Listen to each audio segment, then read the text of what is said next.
On our 8th anniversary, I found out I was pregnant. That same day, my phone buzzed with an alert from my husband's car tracking app. His car had exploded. My stomach dropped. Tears blurred my vision. No, please God, no.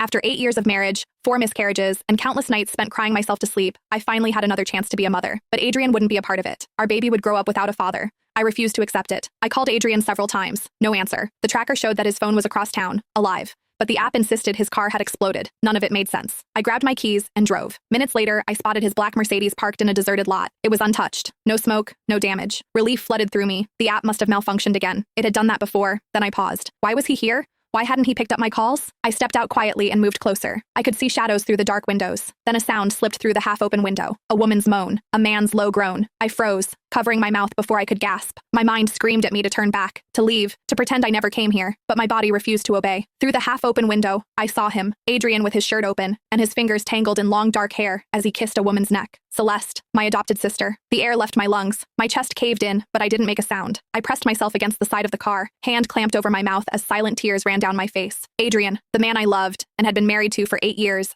and my adopted sister, the same person that Adrian had claimed to despise because of how she had made my life a living hell. Just when I thought the worst had happened, Adrian's phone rang. Fuck, he muttered, voice hoarse. Hold on, he answered with irritation. What is it, doctor? A pause. Then he grinned. Adrian ended the call and pulled Celeste close as a genuine smile spread across his face. It was something I hadn't seen for years. You're pregnant, he said softly. Celeste gasped, her hands flying to her stomach. Are you serious? Yes. He kissed her deeply. And the doctor said your womb is responding perfectly to the treatment. One more test next week to confirm everything is healed, and then we can finally start our family properly. Happy tears streamed down Celeste's face. Oh my God, Adrian, we're going to have a baby. We are. He cradled her face in his hands. You're going to be an amazing mother. My heart bled as my hand moved instinctively to my own stomach, where my baby was growing. Celeste's smile faded slowly. What about Elena? Adrian's smile grew cold. You don't need to worry, baby. After next week's test shows you're healed, I won't need her anymore. My blood ran cold. What did that mean? I still can't believe she never figured it out. Celeste laughed. You told her it was genetic incompatibility, and she believed you. Elena's an idiot, Adrian said dismissively. She signed every consent form I put in front of her without reading a single line. The experimental treatments, the tissue samples, the terminations. She authorized all of it, thinking they were insurance forms or whatever bullshit I told her. My legs threatened to give out, but I forced myself to stay still. I had to keep listening. Those 4 babies, Celeste murmured. You really used them to cure my womb?